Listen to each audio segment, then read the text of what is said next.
Okay, so we're gonna fly through the rest of these subjects and just read what is on the paper. Is nursery next? Probably should just print off another bracket I for guess myself. Shakespeare's Shakespeare's next. but Okay, great. if you want me to do nursery, you can. Okay. Okay, so Shakespeare.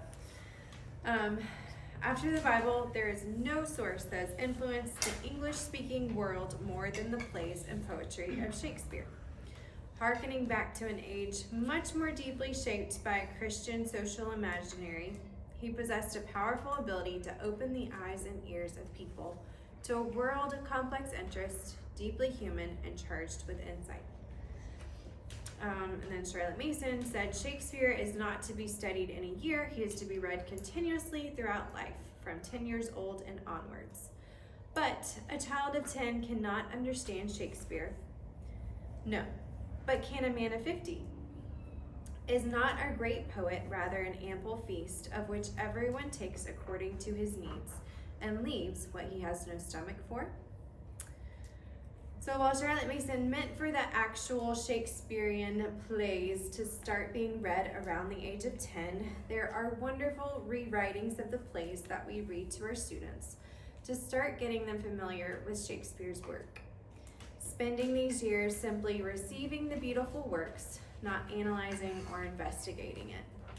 Once again, we want to invite students to step into the poetic mode that Shakespeare has to offer, experiencing its joys, laughs, cries, and appropriate moral takeaways as the children bring those to the light.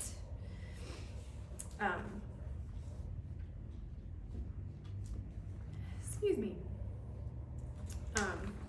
All right, how to do a Shakespeare lesson. Once again, you're gonna see the same things. Review, caption idea, lesson, narration.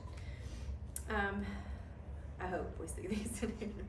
Before starting reading a play, give a general, I think I meant to write setting, not plot line. Setting of the story, maybe showing where the story takes place on a map, or write a list of the main characters so that the children can be familiar with the names before starting the reading. So just general, very general information about the play. Step 2, after the first reading, like if you've done the first reading, you're going to review what was covered in the previous reading. This can be done by asking the students to recap what happened, you telling it to them depending on how much time you want to spend, or if you're teaching Form 2, you could ask a student to share their written narration from the previous class. So kind of those 3 options. If you don't want to take a lot of time, you review what happened last time to kind of jog the memory. If you want to take more time, ask the kids to give you a review. And then if you're working with Form 2, you could have a student share their narration from the previous class. All right, number 3, present a caption idea of what will be read today that the students can look forward to hearing about. And number 4, read the new passage. Number 5, narration to end the class. So Form 1 options are number 1, call on a student to orally narrate the reading from that day. It's low battery. I don't know if it's still going. Oh, it's still going. Do you want low power mode though? I think so. Okay. Have other students you. fill in gaps or add on as applicable. Number 2, have them act out the scene as a class. And number 3, you could do partner narrations. So this is where you tell the kids these are your partners. You give the first partner 2 minutes to narrate, and then the second partner gets 2 minutes to narrate, and they narrate to each other. So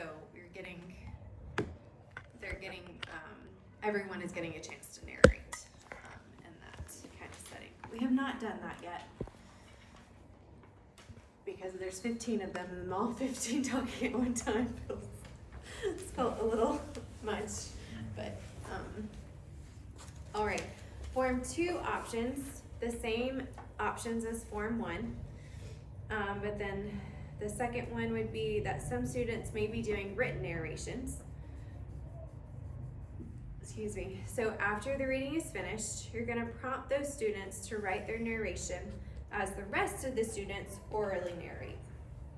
In Form 2, we've got kind of a pretty wider age ability to write. And so